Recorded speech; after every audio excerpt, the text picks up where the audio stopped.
Back to 1980. Yeah. It's really, I just use it to, because I can go back and forth. I can run it by exactly. paddle, and I like that.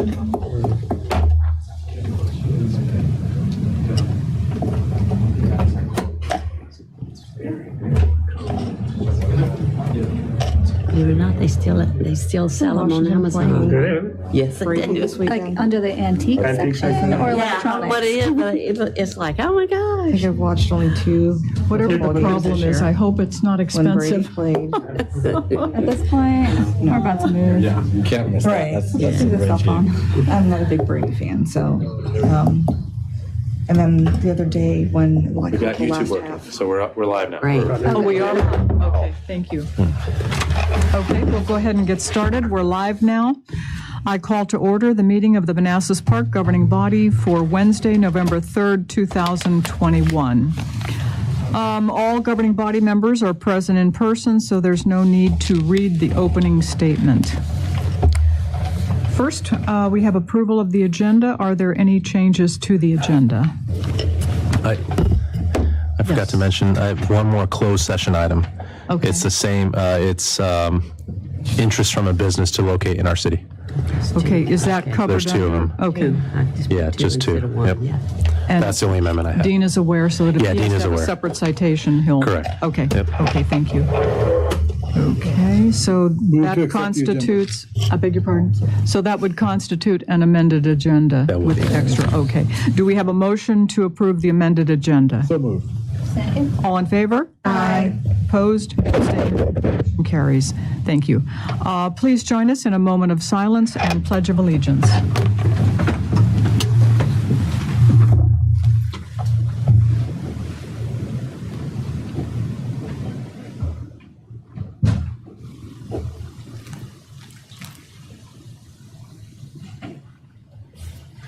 I pledge allegiance To the flag of the United States of America and to the republic for which it stands, one nation, under God, indivisible, with liberty and justice for all.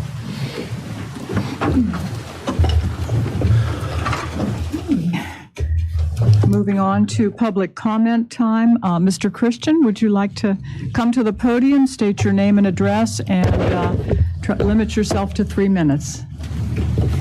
Y'all know me. Name is Joel Christian, 120 Alpine. 2 weeks ago, the board had discussion on the fines for parking. I'm gonna put my 2 cents into it. I think we should keep it at $250.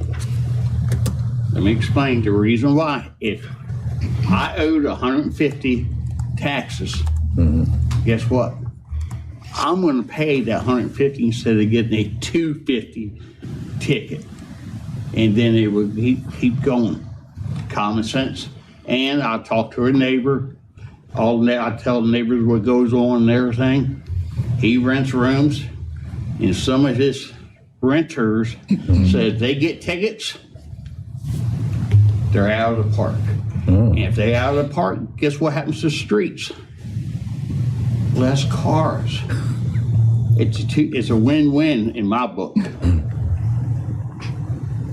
You know, and a buddy of mine, Manassas City tickets are 200. He pulled in, he commutes. He pulled in front of his friend's house. He jumped in the car 30 minutes before the time. He got back that evening, a $200 ticket. He knew better. He paid it. And plain and simple. People knows the fine. You know what you got to do. Do it. I'm forced. I even talked to a couple officers, and they said, "No, don't drop it. Keep it as it is. It's money, and it teaches them. You know, you pay your taxes just like me and everybody else." That's what I have to say about that. So please, I ask, do not lower it. Thank you. Thank you. Thank you, sir. Okay, we've had several comments emailed to us. First from Mr. Joe Delansky, Jr., and he writes, I write once again to implore you to continue the current parking fines of $250 for each infraction. This move to focus on fining citizens for parking infractions has been a positive impact to the city in many ways. First and foremost, it has made many of the citizens accountable for following codes and city policies which had gone to the wayside for far too long. However, not all the citizens have complied to the requirements, and the push to enforce parking codes and policies continues to be needed. Since my last public comment at your meeting, I brought to focus your platform that you ran on during your election. I also inquired how many of you have reached out to the city and not just your neighborhoods you support while in office. Since that last meeting, how many neighborhoods have you traveled to outside of your sector? Have you been mindful and observant as to the many vehicles that are still not in compliance? Before you vote to decrease the fines, I challenge you all to take a sector of the city and come back to the council with data. In most businesses, data should drive all decisions. What data are you bringing to the table at this time to make your decisions or place your vote? The time is now. Please do not make a hasty decision. Thank you, Mr. Delansky. Next, we received an email from Mr. Thomas Harrison. Mr. Harrison writes, I am disheartened to learn that members of the governing body are in the process of dismembering the enforcement of the CD-Decal policy by proposing to reduce a negative motivator, the ticket fee. I find this astounding in light of a recent establishment and funding of a parking enforcement position and equipment. This appears to be a subterfuge in an effort to defund the law enforcement department. If the ticket fee is reduced, what comes next?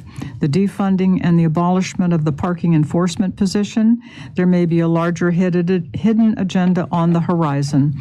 I support the current status quo, maintain the current ticket fee. It is my opinion it is appropriate for City Manager and Commissioner of Revenue to comment on this matter in respect to the effect on the city budget income at tonight's City Council meeting, if you have my permission to disclose the correspondence to City Council. Thank you, Mr. Harrison, and I assure you we are not defunding the police. Next email is from Mr. Mike Smith. Mr. Smith writes, I am writing in regard to 3 recent topics. First, on the $250 decal fine, I support keeping it as is. However, we need to do better with educating our residents. When my wife and I moved here last year, the first we heard of it was when a bill showed up in the mail. Even after paying the bill, we did not receive a decal because our payment was misapplied to our water bill. We need to do better regarding timely and accurate payment processing and with education. There should be a full-page banner on the new city website and also resident welcome packets. Better education would go a long way towards helping frustrated residents and avoid wasting police resources. Second, regarding the blighted house at 127 Alpine, the recent heavy rains have significantly deteriorated the back of the structure. Many of the studs are now no longer supporting the roof. Neighbors have reported seeing an elderly couple entering the structure to retrieve items.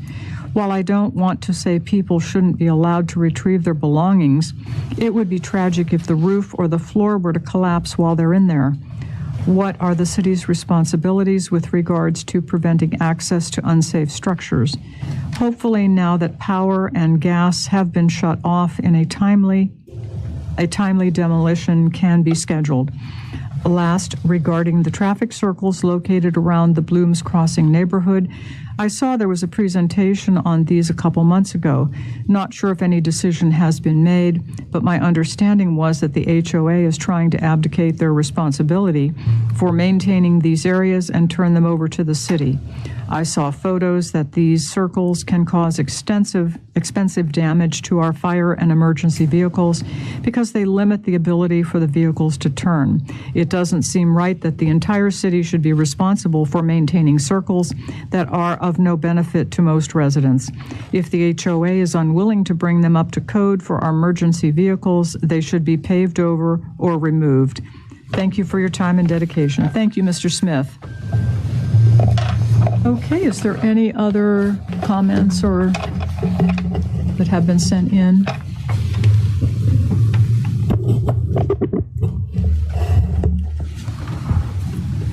Are there any other? I do not have any. Okay, thank you. Moving on, moving down to consent agenda. Consent agenda consists of the approval of the minutes of October 19th, 2021. Moved. Second? All in favor? Aye. Opposed? Abstained? Motion carries. Thank you. Okay, moving on to unfinished business. That would be 8A, HopSkipDrive Transportation Agreement.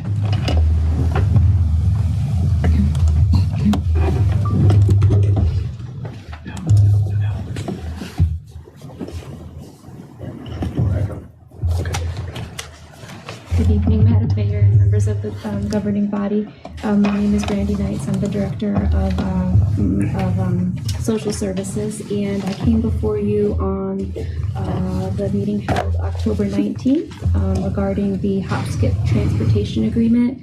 There were two outstanding issues, one being whether or not the current city insurance provider, VRSA, would cover the city for liability of vehicles damaged due to actions of the foster youth, and two concerns about the language in the agreement that provided the contractor with the sole discretion to determine and levy costs against the city for such damages. These issues have been resolved. I believe Dean is on the line if there are any additional questions regarding the agreement. The liability coverage would cover the city for such costs. And second, the attached agreement, section 6C, has added clarifying language to ensure cooperation between the vendor and the city for reviewing damages and determining costs. And Dean was able to review that new agreement. Okay. So my staff recommendation still would be for you to authorize the city manager to sign this contract now that it has the revisions and the concerns were addressed. Okay, thank you. The insurance issue is resolved. My understanding is that there's no deductible. Is that correct? That's correct, at least per the email we received from VRSA. Okay, well, that's good news. And city attorney has provided the added language that addresses the ambiguity issue. So, does Dean have anything he would like to add to the presentation? I just want to say that they were very willing to work with us, very easy to work with to get this somewhere where I think we're all comfortable signing it. Thank you. Any questions or comments?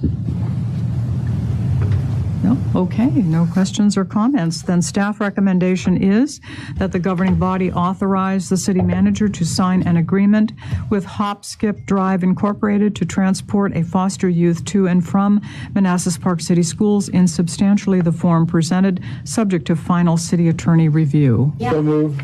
Second? All in favor? Aye. Opposed? Abstained? Motion carries. Thank you, Randy. Okay. Moving on to new business, Dominion Transfer Operating Agreement. So I just want to clarify, so I put two motions in here because I wasn't certain if we were going to be able to sign. They made all the changes we were looking for to ensure that when we get the check from Patriot and Dominion for the host tax fee that we'll start collecting next year, that they have a statement showing the calculations for how much tonnage they collected and the fee amounts that we could, when we audit their tonnage, we can kind of compare that to the statements that we have. So those were the only changes that we added after you had given approval to Dean to move forward. So I went ahead and signed it on Monday with Lana. And Okay, so so- today it would be the second motion to ratify the signature. Okay, so it's a ratification. Yes. The schedule you were talking about was not in the packet, was it? Oh, the final agreement? I thought I uploaded the latest one. I may not have. Let me see. Here, give me 1 second. Host fee. Yeah, so it's page 32 of the packet. It's not an actual schedule, but it's section 5A. It talks about what the statement. So it's, let's see. Page 6 on the contract. Yeah, page 6 of the contract. So it says each payment of the solid waste disposal host fee must include a statement that delineates the total tonnage of acceptable waste delivered to the waste transfer station, less and except the acceptable waste generated and collected from within the corporate limits of the city during the previous month. The statement must also include the calculation of the solid waste disposal host fee, net tonnage multiplied by the applicable fee rate, so that the city can evaluate the solid waste disposal host fee payment for accuracy. Okay, thank you. Thank you. Any comments or questions? It's also on here to Exhibit B, I think, Okay, Exhibit B has it. has the chart. For the schedule, Well, no, B1. I saw this Oh, okay. schedule. I thought that what Laszlo was talking about was incorporated into I see. this or a separate schedule, but it wasn't. I see, okay. Thank you. Any other comments or questions? No? Are they open or with, I don't think I think Are they they're taking still residents? waiting, Oh. so Lana attested, we're still waiting. So Dean's going to take one last look at the version that we signed, and then he'll sign off on it as well. But I just want to make sure. What's that? Is there going to be ribbon cutting or open ceremony? You know, are they planning on doing it? No, I think they're just going to start up. But Could be tours if we wanted to go by and see the facility. yeah, I wouldn't see why not. I'll coordinate that through Calvin's office if you, yeah. Great, yeah, I'd love to see it. Yeah, absolutely. I did see the wall. It's pretty, I mean, in Bloom's Park, when you walk, it's much better than what used to be there, so. And I think they deposited the money so we can put up a sign later. Once we have our branding complete, we can kind of put a better Welcome to Manassas Park sign up there. That'd be great. Send out an email to the group, so whoever wants to go for the tour can Yeah, go. Yeah, would be nice. okay. No comments or questions? Okay. Staff recommendation is that the governing body ratify the city manager's approval and execution of the operating standards agreement with Dominion Recycling and Transfer LLC for a waste transfer station located at 9115 Industry Drive. So moved. Second. All in favor? Aye. Opposed? Abstained? Motion carries. Thank you. Okay, next one is 9B, purchase of remote control mower. And boy, this is long overdue for safety reasons. Right, Calvin?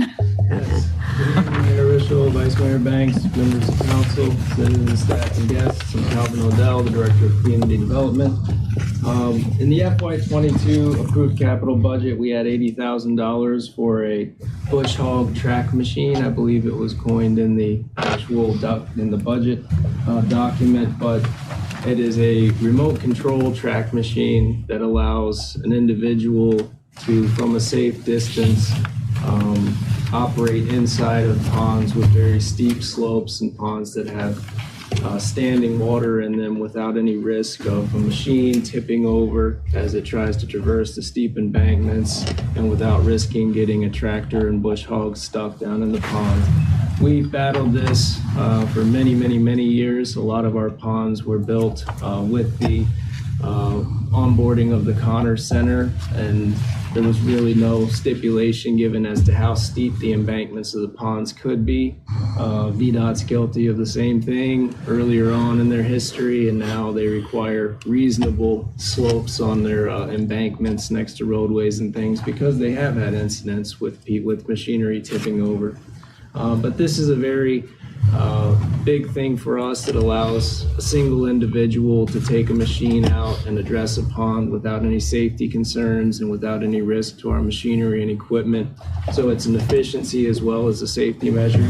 And it is a very expensive machine. We had $80,000 approved for it. That was actually above a quote that we had received when we put the budget together, but with all the supply chain issues going on, the price of equipment has skyrocketed. So even through a cooperative procurement agreement through Sourcewell, this was an $87,710 machine to purchase it this fall. But we have some members of our stormwater team that weren't going to take no for an answer, and we didn't want to come back and ask for more money. So they actually negotiated with Richmond Machinery to bring that down to what was approved in our budget. So we're getting this machine at a discount if you approve the purchase tonight, a $7,710 discount. So this is the model LV600 Green Climber. It is a very powerful little robotic track machine. And as I said, we've taken $7,000 off the top of the price. And our request tonight is that you authorize the city manager to authorize this purchase. I just want to add also that to Calvin's point about price increases, we're seeing that across the board. And during the budget amendment, you're going to see requests to increase for all the public works equipment that we're looking to buy, because all the quotes are coming in significantly higher than they were last year. So just want to give you that warning for the December budget amendment. Okay. Thank you. Questions or comments? A real quick question. Yeah.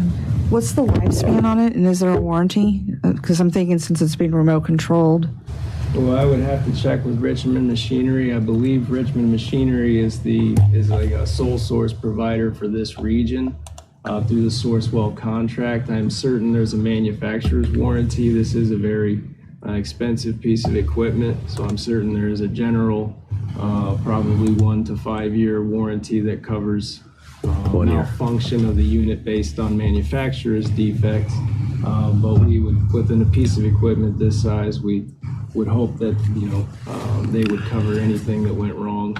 But I'll have to look into it and send you guys the information out once I have a more firm grasp on how the warranty works and what the period actually is. Okay, thank you. It states 1 year in their quote, but I don't know what that's for. So we'll have to dive deeper. Yeah, we're probably dealing with a combination of manufacturer and distributor warranties. Okay. Since it is a regional sole source distributor. Follow-up? Do you have a follow-up? Okay. Madam Vice Mayor Mayor. Banks. Hey, Calvin, I watched videos on the remote controlled track mower this weekend. I had lots of free time. That's what happens when you're a New York Giants fan, to 2-6. So we're just going to use it for the mower purposes? Because it has other functionalities, such as it's a snow blower as well. Yeah, there's lots of attachments you can buy for it. At this time, we're only interested in the bush hog and mowing portions of it. But the snow blower caught the attention of the crew as well. We just don't have that many tight areas where we have responsibility to clear. And we don't have many safety issues. Of course, if you have an accessible route that you would have to clear, it's not a very steep slope. So we're able to do so. We have a nice four-wheel drive John Deere tractor that we can use. We have numerous snow blowers. We don't have the safety concerns that we have in these steep embankments, these muddy banks of these ponds. But yeah, you're not the only one that saw that attachment. Yeah. So we do have options to upgrade our capacity in the future, but with this purchase, it's just the bush hog and mowing attachments. Okay, thanks. Yeah, I have one. Is there a camera equipped on the mower, a camera, so the person operating it can see it remotely? No, I don't believe so. This is you have to keep visual on the piece of equipment, but you can do so from the top of the embankment where you're not actually down in the pond with the equipment. Okay. Like to be able to see, like, I don't know, rocks or something that would damage the equipment or something like that. This thing's pretty tough. It's gonna take a lot more than a rock to damage it. You should watch the videos. Send me the link.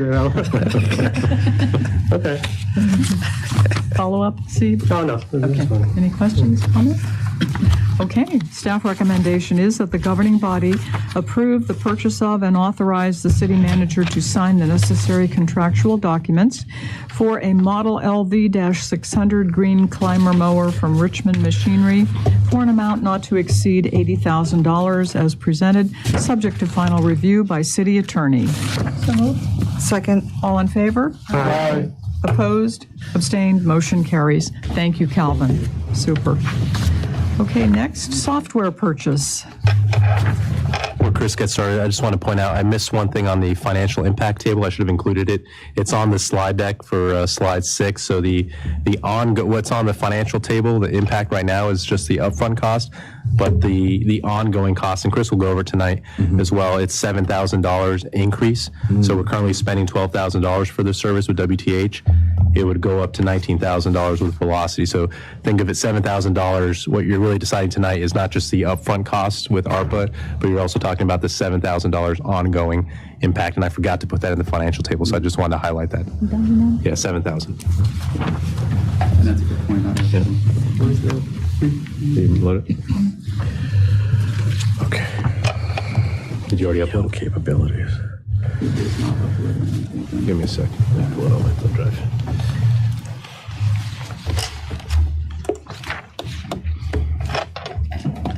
All right.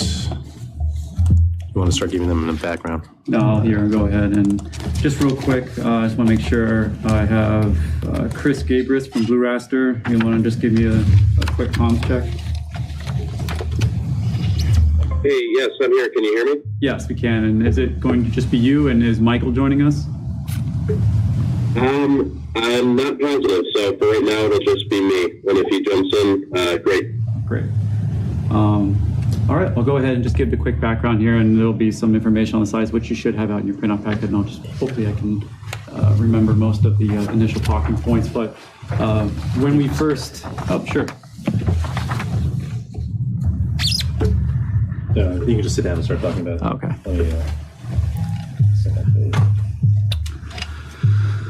So if you have any familiarity with AVL technology, is essentially a fleet tracking tool that it's pretty standardized in terms of what city kind of organizations, mostly public works, police, our public safety vehicles overall, they just utilize, and for the most part, a lot of people utilize their entire fleet. So all of our specialty trucks, like our large kind of like a Ford F-550s, and a lot of those kind of specialty vehicles as well, to give just kind of either a performative analytics, so you understand how many miles you're traveling, and if you want to integrate that into kind of like a fleet management dashboard, so you track fuel expenditures, overall maintenance throughout the course of the year. This is somewhat tool that helps you understand all that. Another big one is just having constant accountability and awareness of where all your assets are in the city in terms of your vehicles, both positionally and if you can track kind of if someone is speeding, if somebody is out of bounds, if they're just going off in one direction. It's just a way for us to better manage our assets real time. Or if you are trying to dispatch somebody from one section of the city to another one, you know exactly who is who and where they are and where you can get them coordinated to go to a different location. So in terms of kind of our not just day-to-day operations, but in terms of managing city events, emergencies, coordinated kind of assets throughout the city, just think of it as like a comprehensive awareness of everything that's going on. And it can either be you visually looking at it on the map and calling that person or getting in touch with them in order to be able to go where you need them to go, or B, you're just getting passive, predetermined analytics back on the vehicle going into a stored database, and you as a manager are just getting reports on these assets on a daily basis. We have that set up currently right now to a certain point, and this would be the ability for us to kind of not only address some of the current pain points of our current system, but also to be able to migrate that functionality into our brand new GIS system, which is what we onboarded last year. And that was kind of what I had to solve for, was trying to find what is the best overall AVL functionality that best fits our new Esri platform, because we were unable to migrate a very proprietary module within our old WTH GIS system to this one. It was just, you couldn't migrate over. So we had to eventually replace it. So that's what I went out to try to just do some backgrounds, meeting with all our city departments, getting a bunch of buy-in in terms of what it is we were trying to solve for from their prior experience, what was working, what wasn't working. And it turns out that AVL is something that has a lot of nuance to it in terms of how we operated with our current city hardware devices that are installed in the vehicles. There's a lot of different details and minutiae that go into it. So I tried to kind of simplify this as much as possible, mostly for my own edification, but also if you have questions, not only I can address them, our city IT director, Don Spady, can address them, and then we have Chris Gabris, whose firm Blue Raster, if you remember, is actually implementing our current GIS platform and has demonstrated a proof of concept of how they can implement this technology, just to kind of give a quick little background. So I always like to say that we had a reason behind the madness of what we were looking for. So this was from Client First, from our IT master plan assessment. So when they were going department by department, they were looking at not only just what those departmental needs were, but what functionalities we utilize. One of them was AVL, and you can take these as kind of the high-level constraints of our current system, in which we don't necessarily have that comprehensive view. And that was a big strategy decision for this system, was it provides that comprehensive view, being able to pull all assets simultaneously into a single view in order to manage them in real time. And that was not only a request from an emergency management standpoint, but also for city events and other kind of large kind of citywide kind of, I would say, needing awareness on all of your city assets. What works well for some doesn't work well for others. So the way that our police force is set up, they utilize one set of hardware to amplify the signal to go from the vehicle all the way to the system, which in this case was WTH. And yet all of our public works assets, our fire safety, and even our other fleet vehicles, they had something else that wasn't well integrated because of the technological limitations of that hardware with our AVL technology. So you can think of it in terms of it was built for this, it wasn't built for that, and we tried to stretch that as far as we could, and it still never got working at full capacity. So there was always going to be limitations with trying to get that up and running at what we needed it to perform at the level of. And then last but not least, one of the issues that, at least from public safety perspective, our police force, not only do you want this to integrate with their GIS, but also with their computer-aided dispatching tool. So you get kind of that full 360-degree ability to not only integrate it with our current GIS, which documents positions and reporting, and kind of provides that with that not just real-time information, but that long-term storage, but then also in terms of interfacing it with our CAD system, which is Southern Software and will be a future vendor if they, was it 2023 or 2024 they're going to be addressing it, was to be able to have the AVL integrated with the CAD system as well. So you can get that real-time vehicle positioning. So when you're doing the dispatch, it's automatically tracking exactly where that vehicle is and notifying the officer to go in the direction they need to go. So that's that last bit of element that we don't have. And so that kind of led to looking at modern AVL platforms.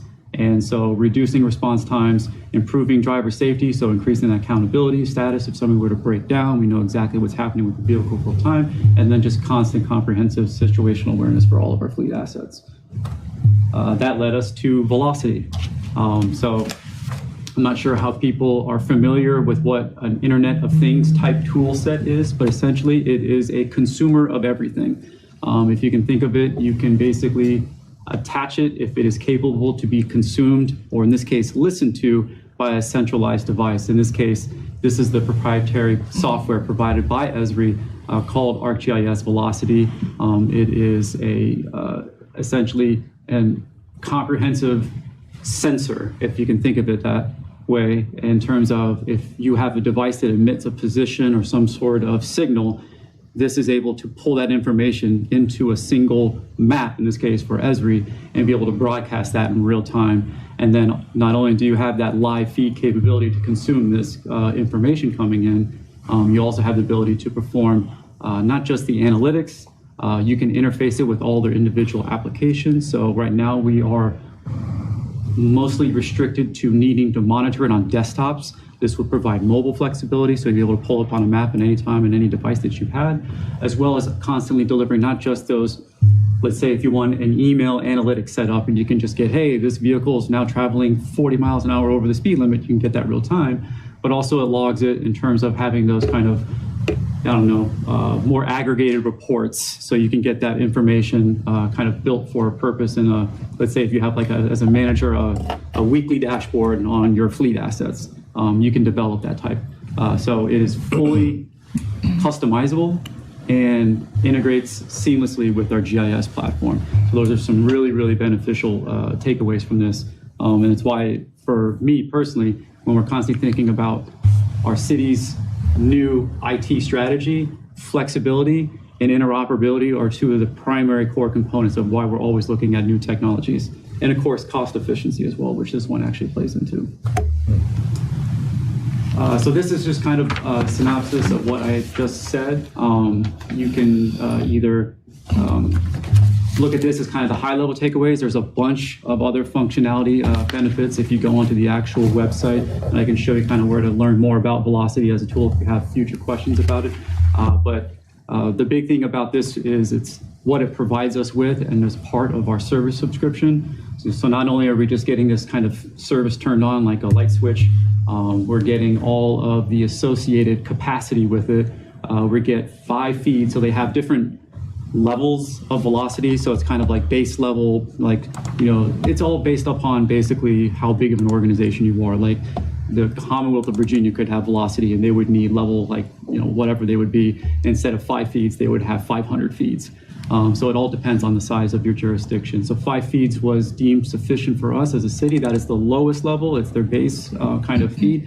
And think of a feed is if you've ever been on a GIS tool and you can turn off and on layers that overlay on a map, a feed is essentially an individual layer of all the vehicles that need to be on that map layer at that time. So police has its own feed with all of its assets on a layer at a time, and you can turn that off and on, and then you can toggle it between all of my rest of my white fleet vehicles or my public work vehicles.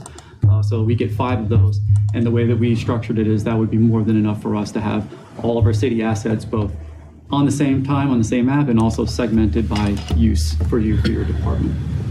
And then last but not least, it is the back-end capacity. So the subscription comes with a cloud instance. In this case, Microsoft Azure is the provided cloud instance for Velocity, in which case it not only is able to host all of our live data, but also record and keep in storage all our historical data, 100 gigs. That was the recommended based on the city size, and that's based off just general best practices.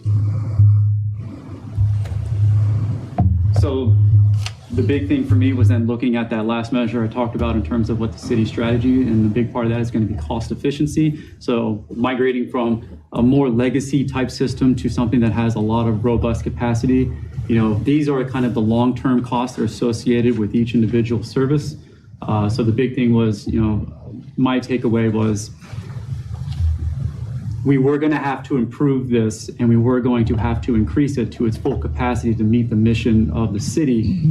And the value prop was, well, how much was that going to cost increase? And I originally thought it was going to be a pretty significant increase. So the fact that if you take into account that AT&T Fleet, which was that kind of network-based service that actually signalizes all of the information coming off the device into the GIS system in our current state, that was only built out for 35 vehicles. So even if we wanted to expand it to be the whole entire city, that cost for service would have had to have gone up anyway, and we just weren't doing that. Mostly because I remember saying before, it was the inefficiencies of that service, so there really wasn't a need to go further expanding it because it just wasn't working that well for us. So it would be like we were purchasing more of something that didn't work. Or at least it worked, but it worked inefficiently, I guess is the best way to put it. So this was allowing us to also strip out the fleet aspect of the AT&T service. So when I originally mentioned that you get a lot of kind of associated bells and whistles with these types of services, AT&T Fleet was one of them. So Fleet gives you like this, not only the ability to signalize the information coming out of your vehicles into a GIS map, but they were providing you with all of these kind of fuel reporting dashboards, all of these kind of preventative maintenance type schedule type things, basically just providing you a lot of stuff that you don't necessarily need, because now that we have enterprise fleet management, they have their own proprietary dashboard tool that we utilize, as well as our asset essentials system. So we have 2 ways of monitoring it. So we didn't need that service anymore. So we were able to add more vehicles, lower the type of service to a more basic version of it, and only have a nominal increase in price in terms of year-over-year cost for the service. And the benefit of that is you're getting more capacity, you're not having a lot of fluff in there, and you're getting just a tremendously more powerful tool overall. And that's kind of what the overall kind of takeaway was, is the main difference here is that WTH component versus the velocity component in terms of the actual cost for the service provided by the kind of, in this case, the front end provider, which was WTH and is going to be velocity. That difference ended up only being about $7,260. But I wanted to factor in the cost of the kind of streamlining and upgrade of our AT&T service, because that is associated costs with AVL. It's kind of, you can't do one without having the other. You can't have an AVL program without the network service that actually shoots the signal up towards our GIS platform. So I'll stop there with the annual cost. Are there any questions real quick, as I make sure this is a lot of kind of Yes. information coming out? And Councilmember Hampton. So I understand the concept of why we have this. Yes. And I've been on projects where they've used different GIS systems.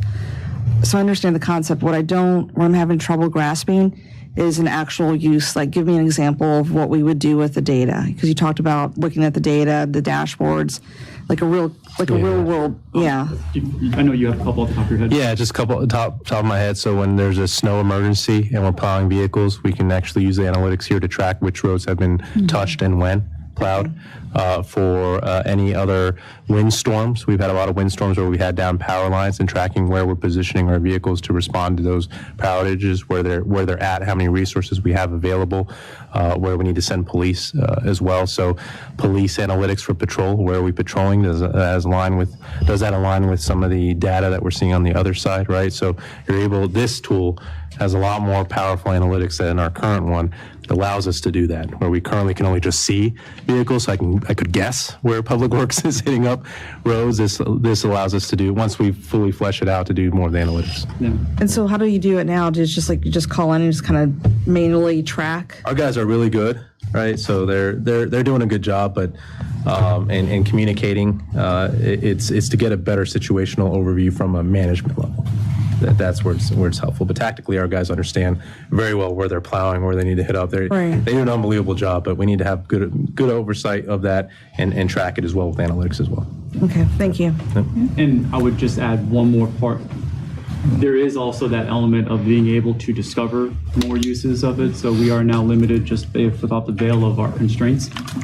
So with this, and we have partners that perform these implementations. They've worked with other jurisdictions.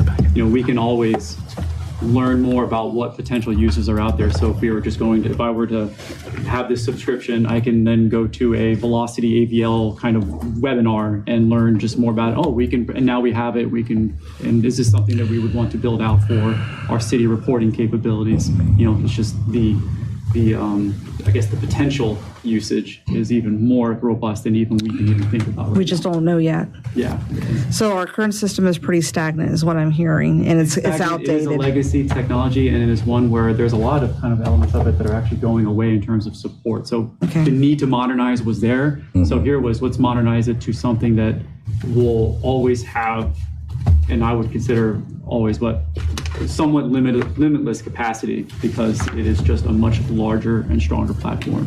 And for the price difference, I think it makes a lot of sense. Okay. And then the 7,000, Laszlo, where would we find that? Where would that be added on here? Within the budget itself. Okay. So it would either we can combine it and just put it in the IT department contract services, but I think the plan is to divide it across all the different functions. Because we have multiple fleet assets being serviced by it for some of those more cross-departmental technologies, we'll just share it. Funds. Yep. Okay. Thank you. So this is all great and grand and wonderful, but the reason I have Chris on, I have more questions, I'm sorry. Madam Mayor, I have three Vice Mayor questions. First, thank you for the presentation, Chris. It's informative and easy. Okay, good. Go through one more then. Oh, sure. No, I was just going to say, it's the who's going to implement it. Because this is a technology that needs to be installed. Right. So this is where that singular cost comes into play, and that's actually where our partners here on the call today can also help just flesh out some of the questions you might have here. But the cost to implement, to actually put the proprietary technology into use, has an associated kind of build out scope of work of services here, split up by tasks. So this is something that we've already tested, a very limited concept based off of like a stale kind of static data sheet that would be turned into a live version of that real time, just to be able to kind of see their ability to build the feeds, build the analytics, understand kind of our network setup and how we're going to transfer the information around. But in order for them to continue down this path, it was going to be a billable scope of work to have them actually execute the plan. So we kind of did the demo test up front, at least on a limited basis, and this would be the phased plan to actually get them fully built out the product for us. And so for me, my goal was to set it up for purpose for essentially PD first, since they are the kind of number one consumer of AVL. And they're the ones that were kind of the big reason we got it in the first place. And what this would do, this would kind of not only service their need from an AVL functionality, but it would kind of close out the overall kind of GIS migration effort as well. We would just close this entire book of work when completed. It's also the fact that they utilize different hardware components. So whereas other vehicles are going to have what they call like a, was it Geotab? Geotab is just essentially like an installed mounted like little beacon emitter. Police utilize their actual MDTs, their in-car laptops, essentially, with boosted, what's it called, cradle points? Cradle point. I should probably just have Don say all this stuff. But they're utilizing current hardware, but it is a different build-out than normal build-outs with AVL. So it's kind of a separate book of work in and of itself. And then the second part of it is the remaining parts of the fleet, where we're going to have just kind of those geotabs as the primary emitter beacons for the rest of the fleet. So the big thing here is just the task breakdown. If you have any questions, I have Blue Aster on the phone to answer any of that. But since this is the larger scope of work for ARPA usage of funding, this would be the kind of overall larger cost of the project. Granted, it is a one-time implementation cost. That's all I had in terms of the actual briefing, and probably now Do you have a follow-up, Preston? Yeah, I have 3 questions. So He hasn't asked yet. I haven't asked Oh, yet. you haven't asked it yet. I let him finish. Okay. First, thanks again for the presentation, Chris. In terms of the data, when it gets output into a map, is that going to be a street level map so you can see the streets? Yes, yeah. Okay. So it's not only available live, but you can think of it in terms of it's constantly plotting. So it kind of leaves breadcrumb type thing. So we can get kind of like stored almost like radar style, kind of like heat maps of certain areas serviced by vehicle X, Y, and Z for function X, Y, and Z, both for real time when we're seeing it actually move there, and then we can get learnings on it after the fact. And this is great too, because then we can also lean that up against our work ordering type system if we're ordering stuff for a certain component or piece of equipment, and we just want to kind of marry up and do the kind of A versus B. This allows us to see a year plus of stored data in terms of just how our servicing vehicles are doing certain functions in our city. So okay. And besides location of our fleet, will we be able to track the speed? Yes. Okay. And my last question is, we seem to be at a time right now of internet technology where our user data is being collected and monetized. And will our vendor, what's the data privacy policy? Because our fleets include police and fire and rescue.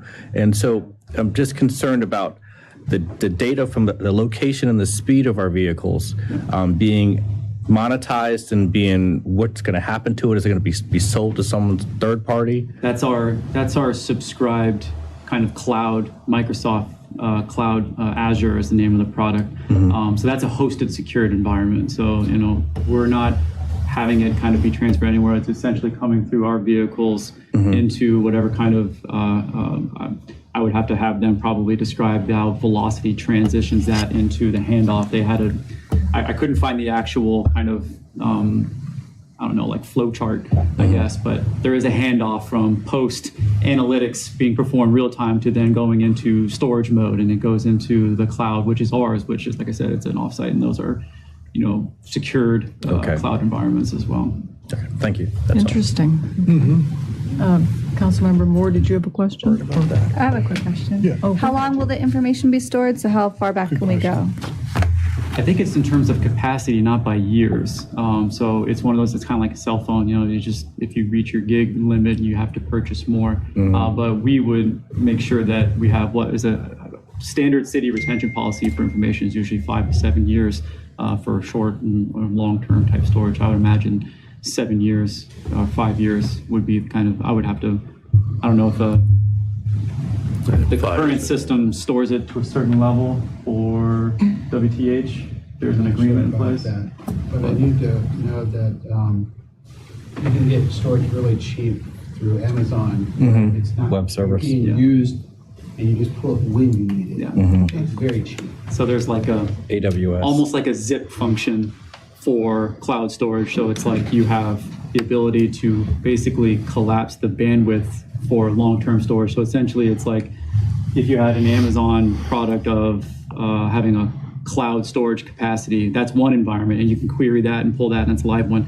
But then you can zip that and essentially put in, was it Glacier is the name of that product? Yeah, And Microsoft has the same types of products as well. You have long-term retention storage. It's just kind of like a dusty shelf of data that you have, if you can think of it in that term. So we'll be able to keep it for the 7 years. It's mandatory in this price, or that will be an added price?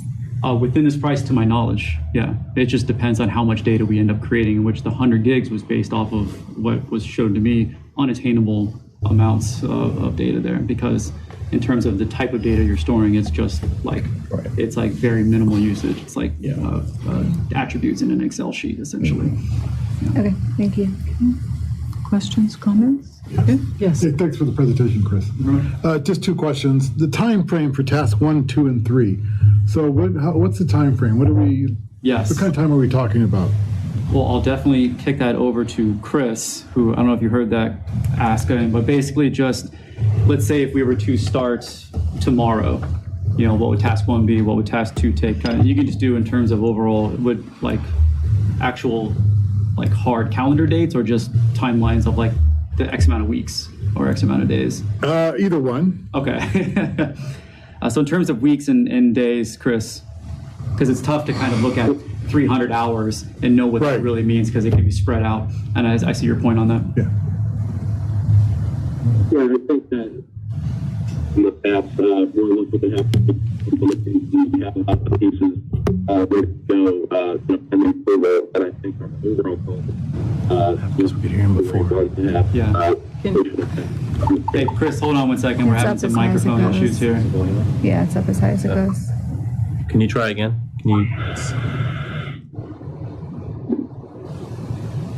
I think we lost.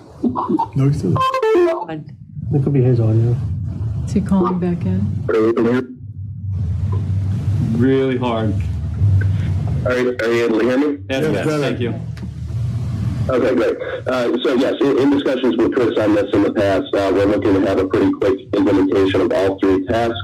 Pending approval, we can get started immediately picking up on task 1, and our goal is to have implementation of tasks 1 and 2 by February 1, with the remaining feeds, based on what we're looking to do shortly thereafter.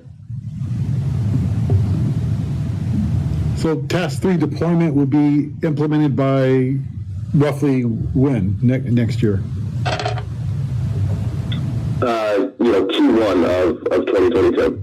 Q1. I think we had talked March, and yeah, that aligns. That's fast. And that was the priority, was to get PD up and running as soon as possible, and then the remaining feeds. Yeah, so. My second question is, will all of our vehicles in our fleet have this system attached to it? That is the goal. So we don't need it for every single vehicle in terms of the geotabs, because PD makes up over almost half of our entire fleet in terms of white fleet. They already have hardware in place. We're just going to build that into the new system. So we should not only be able to, with 50 geotabs, cover all of the remaining white fleet, but all of the specialty purpose vehicles in our city as well. So that should be every vehicle asset that we have. So like vehicles that DSS uses, would they be? Oh, yes, correct. Yeah. So not just the white fleet vehicles like staff vehicles and everyone, but also like our dump trucks and all those other kind of assets that aren't quote unquote white fleet vehicles. They're more special, like our pumper trucks and stuff like that. Okay. Yeah. Thank you. Thank you. Okay. Haseeb, do you have any questions? Yeah, I guess you're saying this is going to be implemented with the police department first? Yes. Now this tracks it 24/7, all the vehicles? It's continuously on? You build the analytics how you choose to build it. So you can turn it off and on, but yes, essentially if it's on and you're emitting a signal, it is receiving it. Because some of the vehicles are take-home vehicles. Correct. And you can geofence. So essentially it's you create kind of like an out of bounds because of that kind of staff out of the area type. And that's a city policy where if we want to have them beyond a certain boundary or at all times, that is incumbent upon management to kind of make that ultimate decision. But we have the ability to restrict if we wanted to. Okay. Because I don't want I don't know how the department feels of them being monitored outside work hours, you know. How complex is the software? Is it easy to? Having seen the environment, it's like basically setting up any kind of proprietary GIS platform. It's actually, if you look at the videos, I mean, granted, I don't have that expertise, but it looks simple enough. If you could just, I don't know, watch a YouTube video and become an expert in an afternoon, you could probably. Oh, really? Well, we don't need to upgrade any of our PCs or anything to be compatible with the software. No. So this would be. Yeah. It's all URL based. It's all through ArcGIS Online. So there is no license-based hard installed subscription, or excuse me, license-based platform that we're utilizing. Our current system is like that. This one is not. Oh, it's not license-based. No. I see. And then you mentioned this was one of the top providers. Or what is their competitor? I guess they're ArcGIS. What is another software that kind of compares to that? They're all kind of standalone. So even I mean, there's a bunch of different little AVL providers. It's just how they can build them into the map. So there's, I think one of the Fleet. big ones, GeoFleet. There's one QGIS that came up. That was like, I'm just trying to see if, what are the pros and cons versus this one versus maybe a second software type. Is Velocity the only one that licensed this type? That was the sole source part of this. Is they are a sole source provider that integrates seamlessly into Esri because it's an Esri product. Right. And so that was the big takeaway, was if we wanted to have that kind of seamless integration, because there's always a risk when you're trying to take kind of like a square peg round hole and try to make things fit. This takes away of any risk in terms of, will it fully integrate? Will we have operational issues? It's part of their platform. It's an extension of the Esri service. Okay. So essentially, we'll have two separate enterprise agreements, but they'll be with the same provider in terms of our subscription to Velocity. Esri is the name of that provider. Okay. And this is just one of their other functionalities. Follow up? No. That's all I had so far. Thank you. What was the price difference to upgrade? What was the price difference to upgrade to this new platform? The annual or the upfront implementation? Because he said the comparing, like if we were to keep what we have now and kind of. $7,000 is the difference. Thank you. Questions, comments? One last question. Yes. So as I understand this chart, the only ARPA funds that we're using is 25,000. The other is coming from CIP. Correct. Yeah, we already had existing The CIP. 68 is from, 25 is from ARPA. Okay. Yeah, and it was part of our CIP was to improve our AVL. This was just a way to do it now through additional subsidized funding with ARPA, and at a moment in time when we're ready to get it up and running, because it's always tough to balance when the original project was going to be ready to onboard this project, and we're ready earlier than I anticipated. So it just made sense to go ahead and do it now since we have all the testing. So was it $25,000 above the budget? It shouldn't be. Because we added 25,000 ARPA money that we didn't have originally. Oh, in terms of the implementation? Yes. Yes, that is extra because it is a proprietary technology. You need to have a service to provide. But it would be like that for any, and that just might be something that wasn't fully factored in for that original budget estimate to what it was now. Okay. Thank you. Yeah. Oh, and then one more comment. Yes, So each department will have access to this with their own fleet? Yes. Designated fleet? Correct. So you got multiple users? Yes. And no extra cost? Yeah, so it is all a part of that kind of ArcGIS online environment. So every department will have their own specific viewer. So we have a public works viewer. We have a land management viewer. If you looked at the city property map on that is a viewer that has been built out for us. They'll be adding a layer for fleet into that viewer, and they can turn off and on, and all of a sudden their live assets for their vehicles will be built into that layer. Have you all seen on the new website the map function? Take a look at that. I recommend that. That's the Esri-based map. So now you can actually look at our individual city parcels and get more information. But if you look at the little green radio buttons on the left-hand side of that map, and you click on the one that looks like a stack of like files, those are the layers. You'll just be adding vehicle layers to that to turn off and on. So instead of just having like a static, colorized I don't know, something like labels like our zoning or our comprehensive plan uses. In this case, it will just add little movable dots around there, and those will be our live fleets of assets. And then on the back end, we're just tracking analytics on all of that information. And when you click on them, they'll have pop-up cards that have all of that kind of vehicle data and information. If it's an MDT, the officer associated with that MDT, there's a lot of different other kind of pull-up stuff in there. So as a manager, you're getting real solid, real-time understanding of what's going on out there. And it's exactly kind of what we have, but it's a legacy platform that needs to be modernized. And so that's just what we're doing. We're just improving the overall environment for what we currently operate with right now. Any other questions or comments? If I can just add also just a reminder that we're implementing a lot of new software for two reasons, right? One, we're very behind in our existing software, so we need to upgrade and modernize, and we've received this funding to do so at a very fast pace, but it is going to take some time for us to absorb everything, right? But we didn't want to lose the opportunity to not be able to do this, and we're still as an organization crawling, right? When we came here, we were, we didn't even know how to crawl. We were broke 4 years ago, right? We're not broke anymore. We're getting better. We're crawling right now. And again, right now we're more focused on economic development, but we want to get better in terms of government operational effectiveness and tracking what we're doing. And this is a part of that. But again, it's just going to be a lot for the city departments to be able to absorb all this new technology that we're putting their way. And plus, we're in the process of kicking off our ERP evaluation with the contractor as well. That's a big undertaking as well. So I just want to kind of caution that we're taking advantage to kind of modernize our city. It's just going to take some time for us to absorb everything. This is a tremendous capability.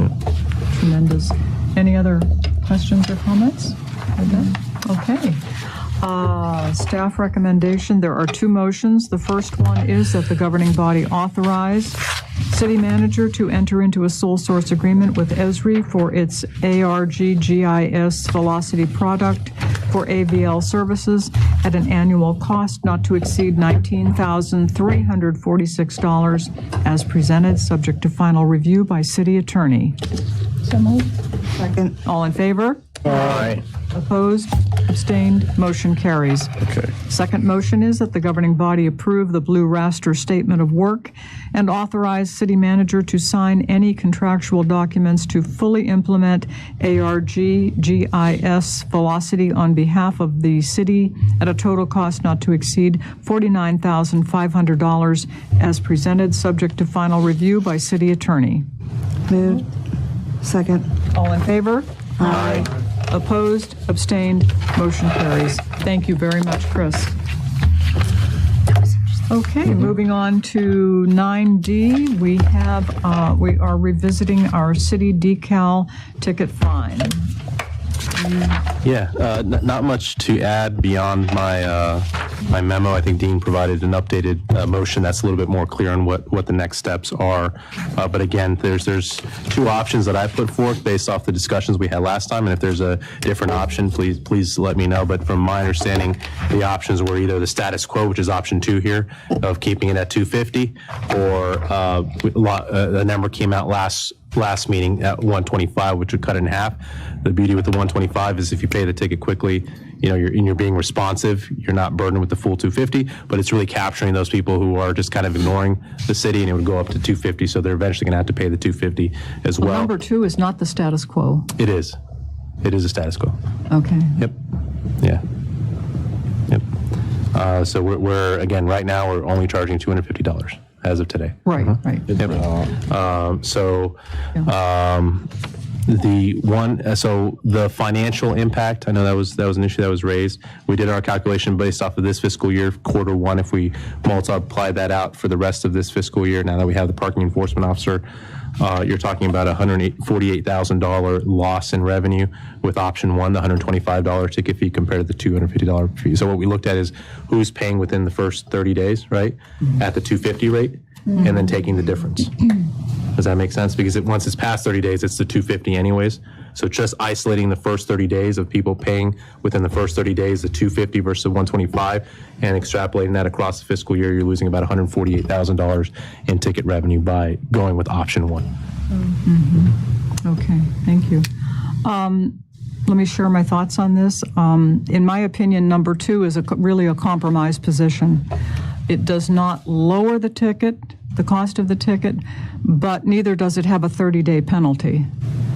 I'm leaning towards supporting number 2 with a flat ticket fee of $250. Now, I do want to say that if someone gets a ticket, and if you have questions, or if you don't understand it for any reason whatsoever, please come forward and speak with the city and discuss it. No one should toss their ticket on their kitchen table and forget about it, because ignoring your ticket the ticket's not going to go away. It's going to get worse. And I would add that we need a strong education component with this, just like we discussed at the last meeting. The city should use whatever means available. So I look at number 2 as a compromise position. You know, it will not have an increase, a 30-day penalty, but it will be a straight $250. So let's hear from everyone. Dean, can I make a comment on that? I'm sorry, is that you, Dean? Didn't recognize your voice. It is, yeah. Can I make a comment real quick? Yes. So if we stay with the $250, but we don't have it increase after 30 days, my proposal is that the ordinance be changed so that after that 30-day period, we can get another ticket. So they basically have 30 days to get that decal, put on their car. If they don't, then it's not going to be an automatic increase, but police can go ahead and re-ticket that vehicle. It'll be considered a new violation. So it would owe, in that case, $500 for 2 separate violations. That's why when city manager said that this was the status quo, I said, no, it's not, because the status quo is $250 with a 30-day penalty. No, we fixed that. So Okay. status quo again now is $250. Okay, yeah, I see what you're saying. Yeah. Okay, Yep. okay. So, again, the 125, regardless of what it is, 125 or 250, if they're not fixing it, we're going to keep ticketing them after Right. each successive 30-day period. Well, here's my, sorry, are you done? Go ahead. Oh, Go ahead. No, I was thinking, I mean, the fine could be 500, it could be 1,000. We have repeat offenders. Why can we do a tow? Can we put a boot? I mean, I think that would be more effective for these people to. For repeat offenders, we can, yeah. Especially when the payment portal is available, then it becomes a lot easier for police to do that because of 24-hour payment That would be options. doubling. I get it. But that has to be available 24/7, right? Yes, it does. Okay. Because, I mean, regardless of ticket, I mean, we have people that is not paying it 2 years now. They're racking up, they have delinquencies, almost, 6 figures delinquencies. I think if we tow their car or boot their car, they'll be like, okay, well, my car's missing. Let me pay this ticket off and do that. So, I mean, my thought is that regardless of what the fine is, I think second or third offense, we should have implementation of towing. What's the offense count that we can boot and tow? Do you know? I know the payment portal is one of the things that is holding us up there. So if they're delinquent even with one ticket after a certain period, can we boot and tow? No, sir. Not after 90 days. At least. After 90 days. So even with one ticket, once we have the payment portal, Right. that's just not been paid within 90 days, Yeah. we can then tow. Right. That's when the DMV stoppages and stuff at 90 days. Okay. So that's what I'm saying. So even with the first option, say we do 125, after 30 days it doubles, they still have not paid. Now we're on the 30-day third offense. Now we could tow them. Yeah. And guess what? We'll still get our $500 fine because they have to pay the fine to get their car back. Oh, we were saying what they're paying the towing company to get their car out? Or, yeah, whatever. I mean, they have to still pay the ticket. Yeah, they'd pay the 250, but it Right. wouldn't be the 500. It would be 250. Oh, right, the 250, right. Whatever. Unless we've ticketed them again. Right. So which, per Dean, we could do so every 30 days. So Well, that'll be the second option. theoretically, yeah. Yeah. Well, no, even the first. Oh. So whatever rate you guys go with, if after 30 days of their first ticket, they haven't registered their vehicle with the city, Yeah. we're going to ticket them again. They're still not compliant with the I'm law. saying, what happens after the 90 days? Yeah, so theoretically, we could have ticketed them 3 times at that point, and their first ticket, they've already been 90 days delinquent, we can then tow. Right? But each ticket then, or the first ticket has doubled to 250 if you're at the 125, Right. and then the second ticket had doubled to Doubled to 250, and the 250. third one is still at 125 unless Right, so you go past. 750, they still have to pay that money If we keep taking them. If we keep taking Yeah, them. correct. So that's what I'm saying. So I mean, either way, we'll get the money back, but I think we'll give a more harsher punishment for towing and booting than these fines. Yeah, the towing and booting, that boot and tow is going to always be a great policy regardless of what fee you Right, go with. yeah. I mean, I agree with that. How far away from that are we? Payment portal, any updates, Chris? Where we're at? We go into UAT testing on Friday, so that's about a 1 to 2 week lag from actually having it available live. So UAT user acceptance testing with our brand new portal specific to parking tickets. Okay, so about a month at the I latest. would conservatively say something like that. Okay. I hate putting exact dates on Yeah, some of the stuff. we've had some delays. And Yeah, you are testing still. Yeah, so we're still in the testing phase, but we're hopeful within a month to have it. Councilmember Moore? Yeah, I would suggest, since we're a month away from the being able to pay online, that we table this for at least a month and come back. I'm not sure why this is an emergency, and we can look at it when we have more knowledge in front of us and make better decisions, I would think, and once the portal is up and running.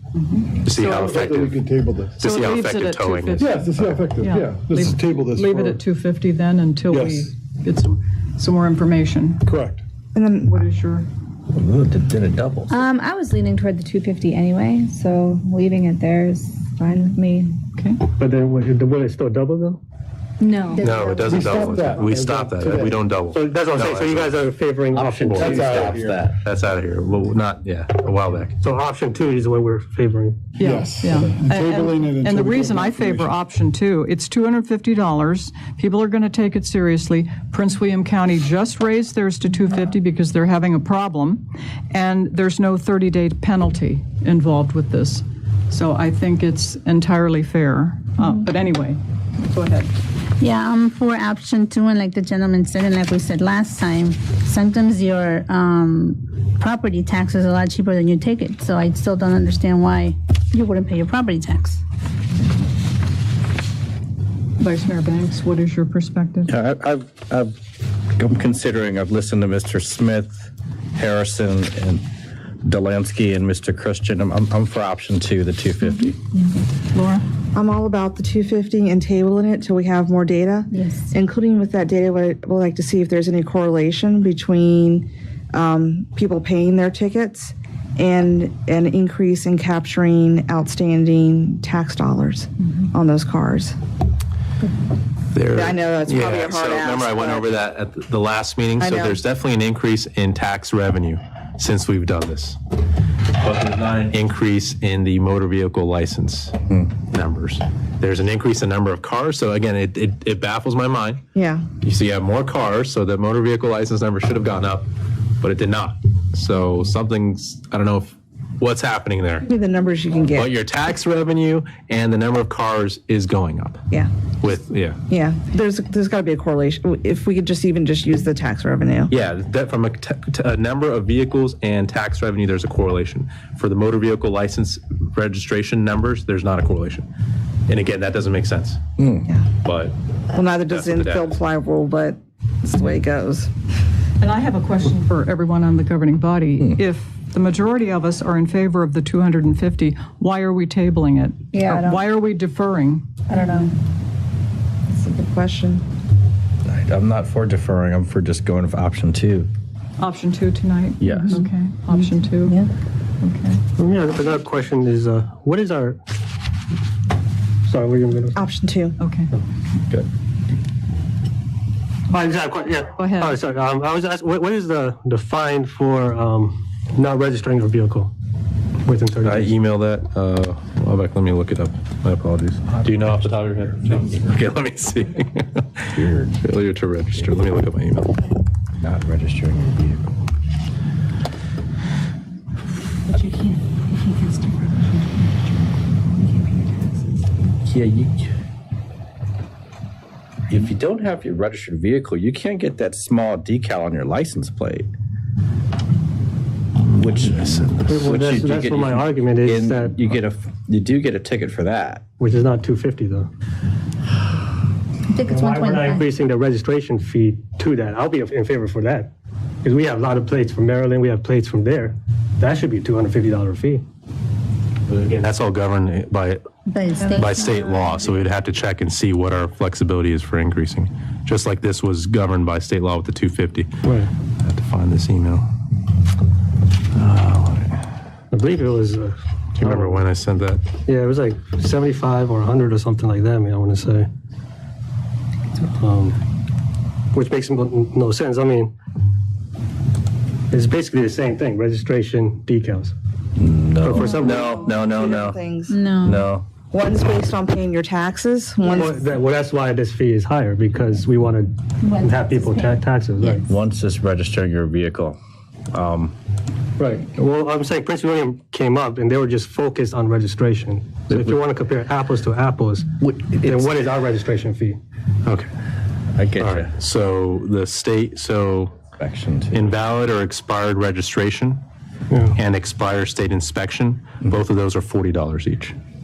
So if you don't have a valid registration or a valid state inspection, it's a $40 fee. But what we don't know is what the state authorizes to charge for that. And then Prince William just increased their failure to register to $250. But that's their internal registration, not the state. Right. I'm just saying. That's like the same. That's equivalent to our decal tax or fee. So they now have the same $250 that we do. Does that make sense? Their $250 was not for the state registration. Right. It was for their local registration.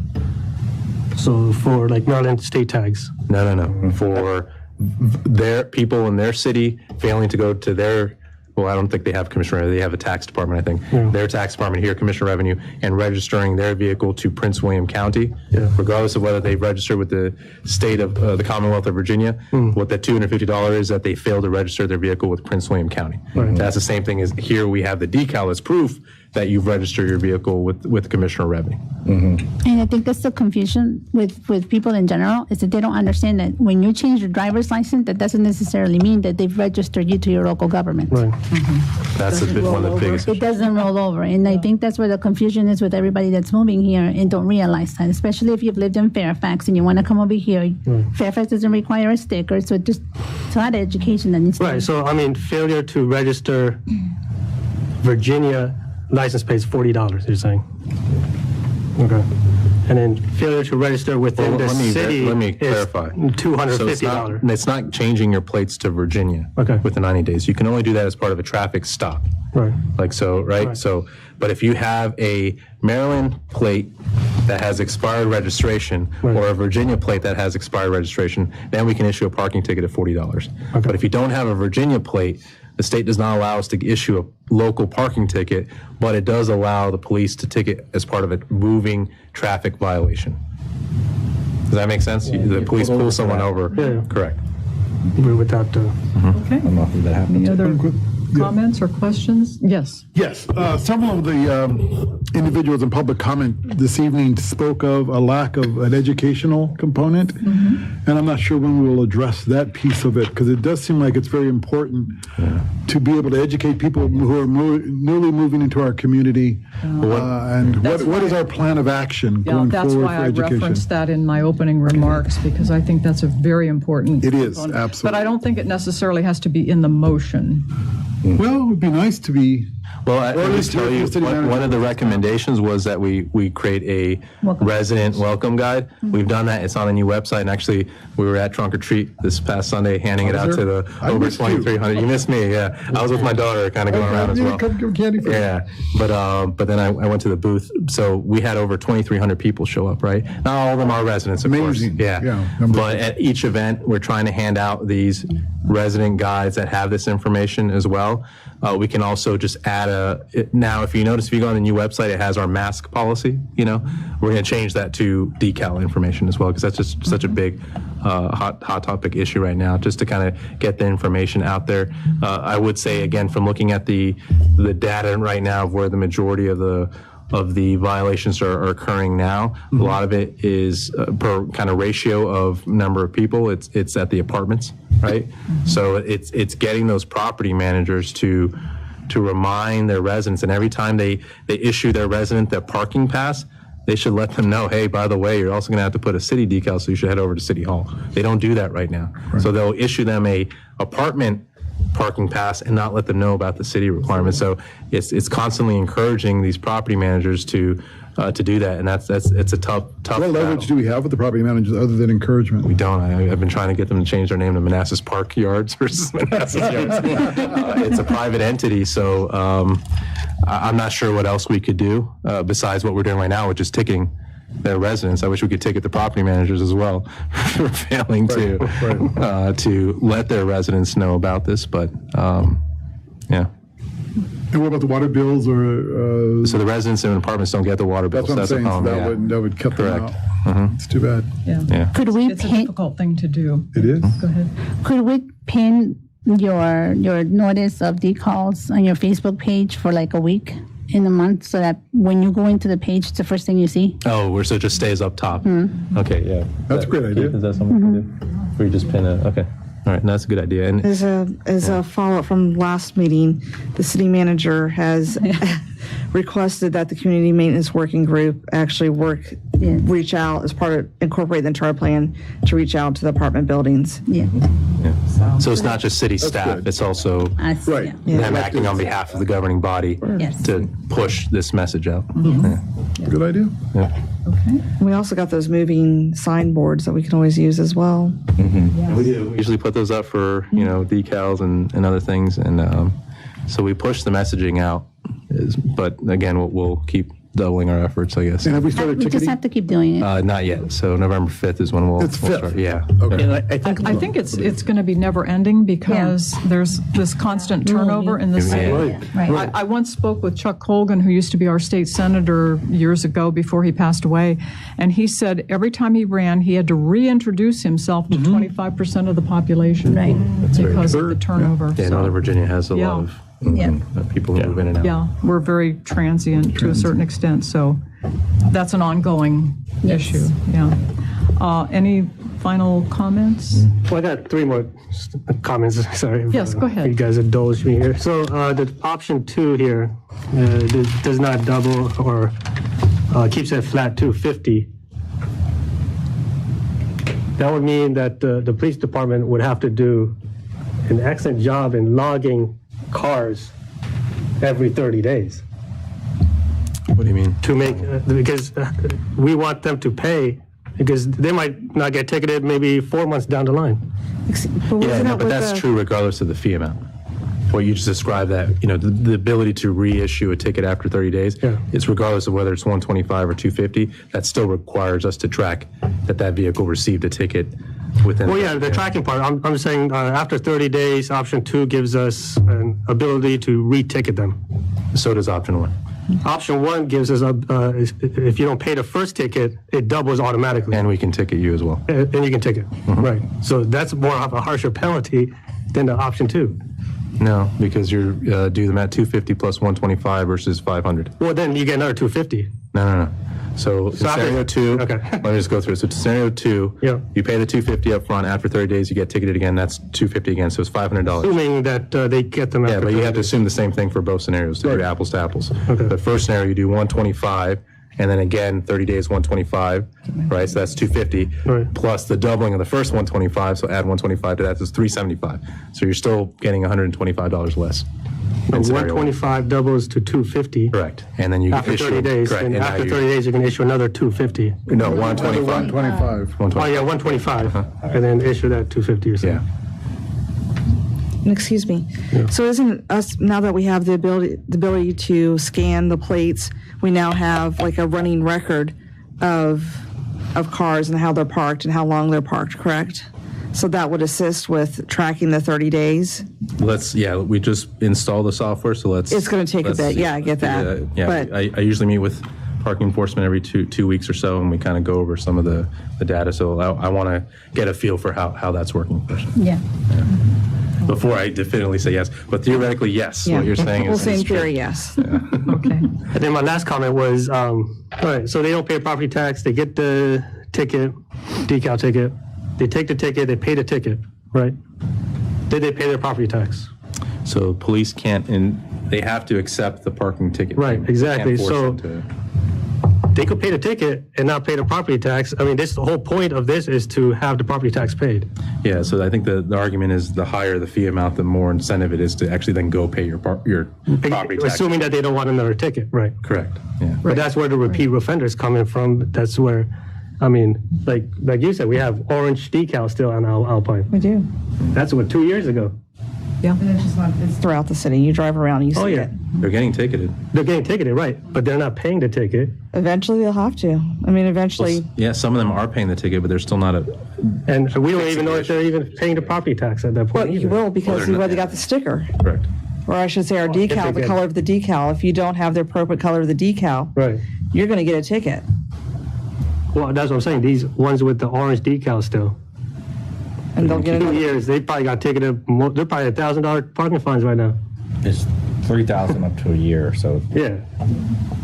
When they They're go and candidates pay for their towing. when they go and pay their ticket, are they being told, "Hey, go pay your property tax"? Yes, we try to make sure they put their CD on, especially if they're contesting the ticket. We'll say, hey, you need to go down to City Hall first before you come and pay your ticket. But if they just go and say, "Hey, I just want to pay this They ticket," can pay it, you're right, there's no way. But when they but are you say guys otherwise, saying, "Hey, please go to City Hall and pay your tax"? Yeah. So you don't Yeah, get this well- ticket again? That's part of the whole, letting them know, hey, you got to do this. Okay. You're going to continue to get But more than that, sometimes they're waiving the ticket if you quickly go and Right, get your. yeah. So the incentive again is the goal is to get people to register Yes. their car. It's just some people will refuse. So People are just Goal is choosing compliance. the Correct. hard Yeah. route Yeah. for no reason. Okay. And we have told Bizarre. vehicles that have had outstanding amount of money owed to the city and the tickets, even though we don't have the online payment. If we can show that they have continued to violate it, we have told, we have the ones little over $2,000. Jeez. And we told you. And guess what? You paid it. The towing will be much more eye-opener for some of the people here. yeah, I'd agree with that. Towing Maybe is we the can best way. revisit that after the thing goes live. Yeah, I'd want some time for that, and let's see if we get more tax compliance and reduce ticket dollars because people are actually complying. Any final comments? Haseeb, you look puzzled. Yeah, no, I guess I exhausted my opinion on here. Okay, any last minute comments? The consensus of the governing body was to vote on number 2. So the recommendation is that the governing body direct the city manager to revise Article 3 of Chapter 14 of the City Code to adopt a penalty of $250 for failure to obtain an annual vehicle license and display a valid city decal on each vehicle parked in the city, and to present the revised ordinance at a public hearing to be held at its regularly scheduled meeting on November 16th, 2021. So moved. Mayor, this is Dean, real quick. Shouldn't that read the direct city attorney to do that? Oh, did I not say city attorney? I'm sorry. So it's city manager. I meant, City manager. okay, I meant to say city attorney. Do you want me to repeat the motion again? I don't think it's necessary. Okay. Note the correction that it's city attorney. Do we have a motion and a second? So moved. Second. All in favor? Aye. Opposed? Oppose. Abstain? Motion carries. One no vote from Councilmember Javed. Thank you. Thank you very much, folks. Okay, next is manager's report. All right, so some good news for 127 Alpine before I go into my manager report. So the home that we're going to demolish, the contractor's ready to go. They're going to try tomorrow. If there's too many cars in the way, then we'll put up signs saying no parking, and then they'll go on Friday.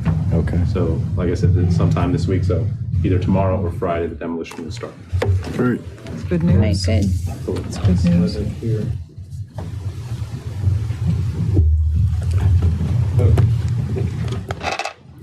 So tonight, I want to go over the downtown to get, just before we spend a lot of time and effort on this, Umar and I, and the movie theater, we just want to gauge whether there's any interest on your part to pursue this new option for a much larger screen within our downtown. So I just want to go over kind of reminder, this is a little bit out of date in terms of what the plaza looks like, but just to kind of show you the overview of what's what. We're sitting, think of the current city hall is over here. That would be demolished, replaced by a movie theater and office on top of the movie theater. Remember, that was kind of the Norton Scott plan, and Cinema Cafe still wants to pursue that plan to have some additional office space on top of the movie theater as well. And then you have your plaza, your brick road plaza on both sides. Again, the plaza has changed dramatically. This was presented as part of the public hearing now in 2020, so a long time ago, early 2020. So that's changed pretty significantly. It's more of an open plaza. And then this is the future City Hall, future restaurants space. And then this is the parking garage right adjacent to it, just for reference of what I'm talking about in the location. So remember, the key here is the plaza and then the building across the street from the plaza, which is the movie theater. So the plaza, right now, what we've been talking about is having a screen over here. So this is Manassas Drive here, just for visual purpose, and this is Park Center Court now. Park Central, what do we go with, Calvin? Park Central Boulevard? Yes. Park Central Boulevard, thank you. So future Park Central Boulevard.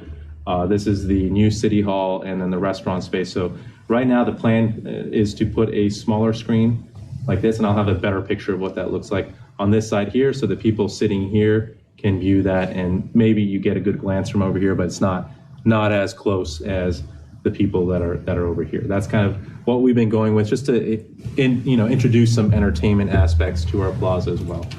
That's screen option number one. That's the status quo.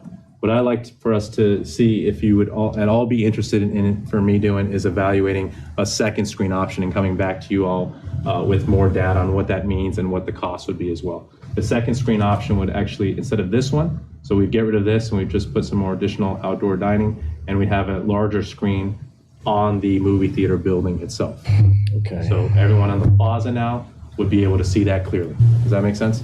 Yeah. I'll show you examples of this, for an example. So screen one, the smaller screen, the example is one Loudon. So Lamar went yesterday to take some updated pictures, or Friday. Thanks, Lamar. Is it yes, Monday? Yes, Monday. Monday, okay. So took some pictures of in front of the Alamo Draft House. So you can see these are the screens right here in front of the Alamo, and this is just a close-up of what they look like. So if you're in the back of the plaza, this is kind of what you're looking at. So it's a lot clearer than what the picture shows. You can make out a lot of stuff. Are those the small ones or the big ones? Those are the small ones, yeah. So this is the small one. Okay.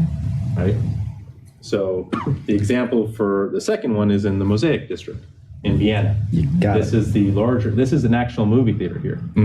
And they put a screen up here, and then there's a plaza over here, and then there's restaurants below this as well. So this, so for example, on Halloween, they had an all-day kind of Halloween festival, and then at 6 o'clock they showed Addams Family Park 2 on the outdoor screen, right, for families. Right? So there's a lot more you can do with this screen.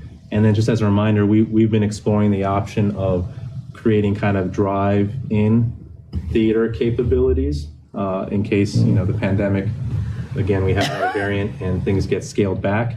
That's something we've been exploring with Cinema Cafe. They prefer this option, right? So we close the plaza down. You can kind of take people to kind of have the viewing area, unless you want to be in City Hall. But we have to figure out the hours of how that works.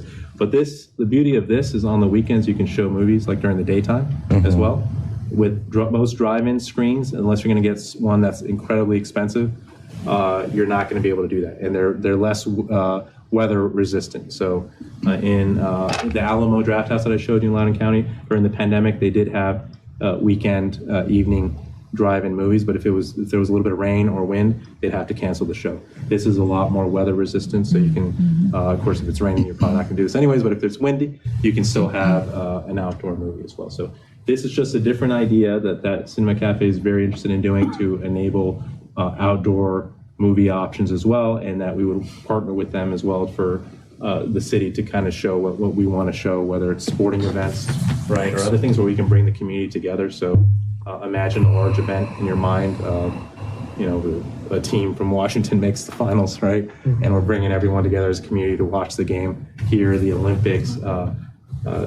Mayor and I were It's a talking about. wonderful idea. Yeah. Just imagine, like, if we had a big screen like that when the first man walked on the moon, and like I was telling Laszlo last week, think about when the first American walks on Mars.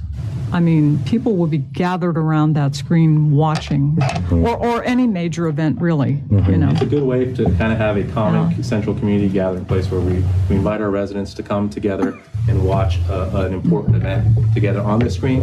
And then generally, it just serves as a good marketing piece and just a good aesthetic entertainment component that's part of our overall downtown to assist with the tourism and marketing of everything we have here, and even city messaging while this goes on as well. Could we also use it to have sponsors, kind of like pay for sponsorship to have their logos? You can have advertisements there. And so we can make money out of it? Yeah. Cool. Who would control the content, the city or the theater? We would, but we would partner with the theater. So to show like a new release there, they have to do that. Right, they have to have the licenses. They have the licenses to do that. So it'd be in partnership. Just like right now, we're negotiating a purchase and sale agreement with them, right? And they're going to be an ongoing public-private partnership that we have with the theater to kind of promote them. Their success is our success. So we'll work together with that. Okay, I have a question. I think it might be a Dean question. Are we creating a forum for free speech by having advertisers or selling advertising? Dean? Okay, so if I understand it correctly, this screen is going to be something that's going to be owned by the city? Correct. Okay, and we're going to have advertising on there. Yeah, we would be creating a public forum for allowing advertising there. Yeah, but how do we do it for events when we have advertisers?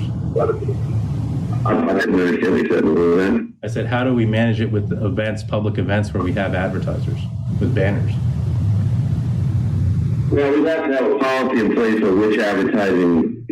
I mean, the problem is once you start, you cannot have you have to have a content neutral policy.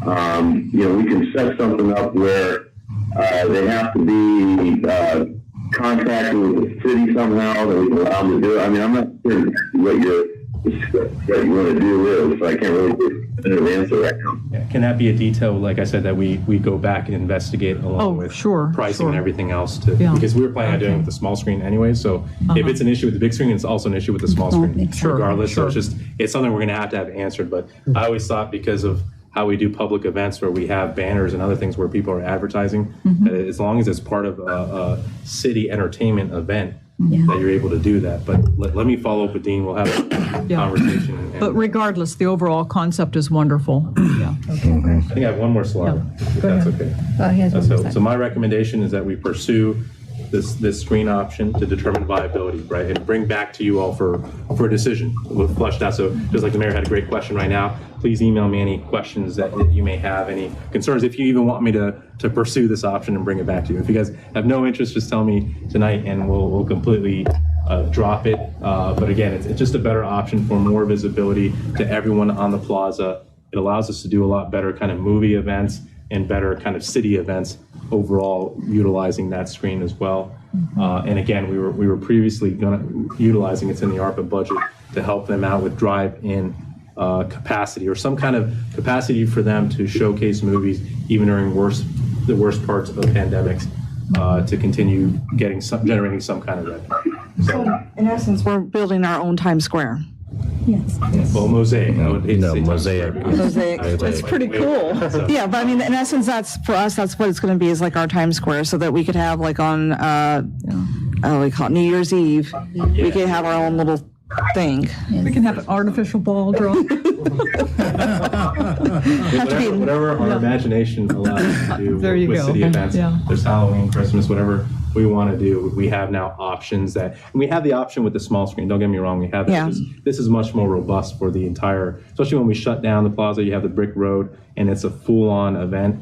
You can really leverage. Think about if we have a concert and we're also showing the band on that screen right above the concert pad. The entire plaza is watching. So this just gives you more options. So the little screen is I still believe is a good idea. That's why we were pushing for this a year and a half ago. But now that the Cinema Cafe, we've been discussing kind of, what are the options between drive-in movies or just, maybe we just put a screen on the building. That might be a better option.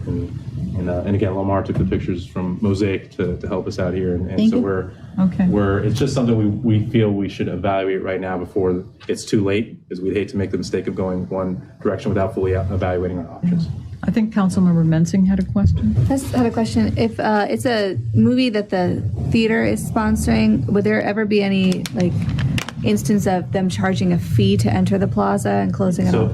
So the goal of this is that if the pandemic, if another governor's executive order, whatever, prohibits movie theaters from having business, we want to be supportive of our business. So Friday nights, Saturday nights, we want to make that an option to be able to close it off and to allow for them to at least generate some money with outdoor screening to keep such a valuable business afloat. So think of this as an extra economic development effort. So that would be the only time that we would close off the public Yeah, to the correct. plaza. Unless you want to do it via an event. Some events also, like the Aquaquan, I believe it was the Aquaquan, I think they charge for parking, but there's some events that charge for admission as well. It's not usually recommended, right? The best thing is to charge for parking, but that would be the only way I envision doing that, because there's a lot of problems with, charging for admission into the plaza. So Yeah. it's the worst case effort if there's extreme restrictions, again, when it comes to movie theaters to help them stay afloat. Two questions. Yeah. First, good idea for the big screen, Laszlo.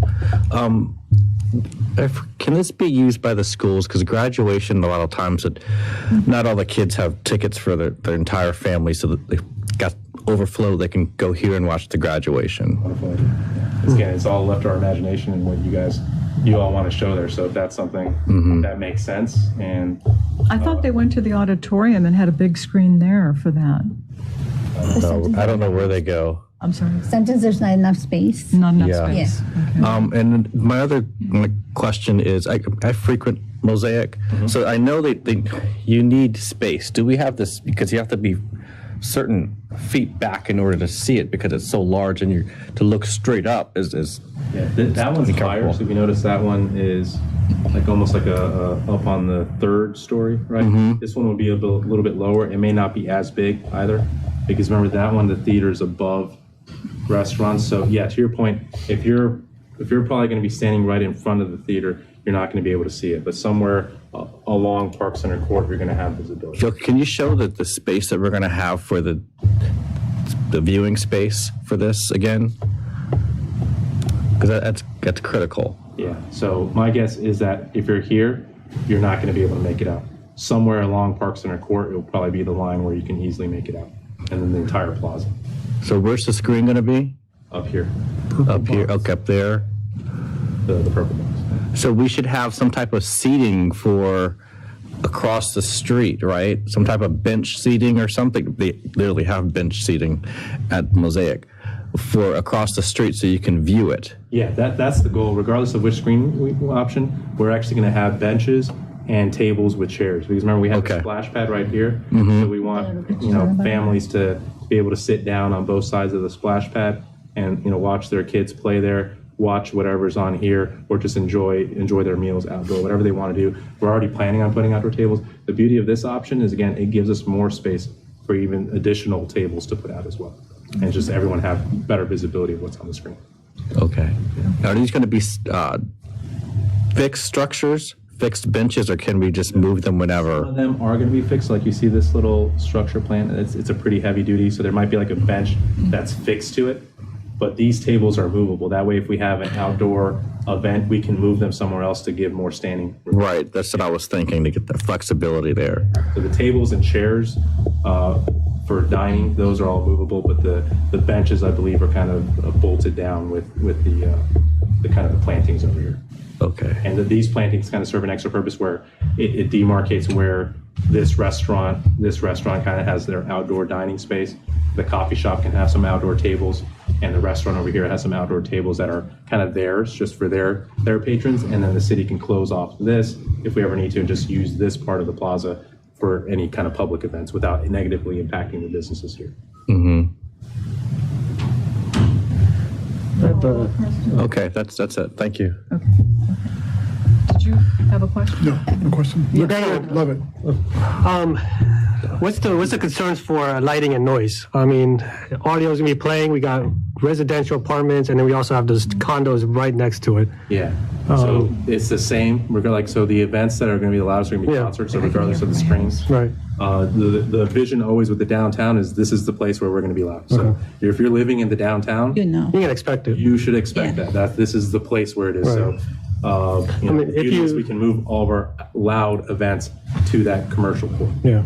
I mean, if you knew the original plan for the Mosaic, they actually had the screen on the other side with the restaurants, and they had to change it because they had the apartments residential here, and the light was literally going right into the residential. Yeah, this one would be going right into the city hall. Right. And the And same with Alamo, they couldn't do a big screen. That's why they did the small screen. MGM had to take it away from the 95 and put it into the interior design. So I'm just saying, will we have issues with our CUP or anything like that? not with our residents because of what's over here. Does that make sense? Yeah. Yeah, so if you wanted to put it like on the back here, those condos would be impacted, and if you put it on this side, the apartments would be. I mean, either way, I like it. I mean, I just want to make sure that we address the concerns for. I think there's going to definitely be an increase in light, regardless of what, like the downtown. The goal again is it's going to be a brighter downtown. Right. So it's good that we're talking about this because I think some people maybe who live in Park 170 have a different vision based off of the empty retail, but the vision was always for that to be packed with restaurants and for us to have a community downtown that's more vibrant. So hopefully this gives time. If they don't feel comfortable with that, they still have some time to come. Is it just going to be on 24/7, or does it turn off when the movie? Turn it off if you want, yeah. But I think usually when they're not showing anything, they just have different advertisements going, including city messaging. So we're going to put decal. Remember to register your car and get your decal. Whatever messaging you want us to put out there, no chickens, whatever it is, we're going to put our messaging out there to kind of remind people. What decals say? Avoid 250. Just write that down there. But perhaps we should turn it off overnight. I mean, we're not going to want messaging at 3 a.m. But that's what I'm saying. I'm just thinking some sort of dark hours. Right. We can do that, absolutely. Just like the splash pad. You're not using that all the time. I think it would be a waste of energy to be showing no chickens at 4:30. and light pollution. Yeah. Because you can see his flashing lights and stuff when you're sleeping. So if we turn off night, It's off overnight. You guys can set the policy. Whatever you guys want. I do have one more question. Is it possible, and it may be too late, but for C, D, E, and E, that section, that whole row, to be like AstroTurf or part of it, so that people can just sit down and not sit down on concrete? And very much like Mosaic, but except for you have a strip of AstroTurf. I would hope to do it on this side. You want it on that side? Well, that's, Got it. Either side, just to have that green space, AstroTurf space. Yeah, they got that fake turf. Right. Yeah. But then he said you can't sit on that other side to see it. Yeah, I know. This is more for kind of play, I guess, or outdoor beer garden is what we're talking about. So is that's where you're planning the AstroTurf? Potentially. Potentially. We have to work with Cinema Cafe to see kind of what the real demand that I have on them is. No, we're keeping the stage here for concerts, but we need to work out what. Again, we'll be bringing all that back. Well, if that's concerts, then AstroTurf is going to be needed to sit down. And to wash down. Yeah. Yeah. Okay, But I think it's too late to change it with Scott without incurring a significant change order. Okay. Yeah. Got it. The other question was, why do we want to own this? Why can't just give it to the cinema to run it? We could. Again, I just want the ability for us to also be able to control, if we want to have something showing there. Yeah, we have our own I want events. to have control. Well, I'm saying for the advertising piece, I mean, then there will be no We want public control, forum man. because it will be a private entity that's running the But advertising. we would get Can't some have of the events. revenue from we that. Can't have our own. You can still have events. We've already had issues of giving up control. I Exactly. don't want to go there. We want control. Yeah. I mean, you would just contact the movie theater, say we have a concert, we can do a live feed over here. I mean, And they could be like, no. You're saying no because they own it. And then what if we don't get and then we're going to give up the revenue from the Yeah, from the advertisements? advertisements. well, that's what I'm saying, that we have to consult with the. Yeah, we'll come up with a new policy. Yeah, exactly.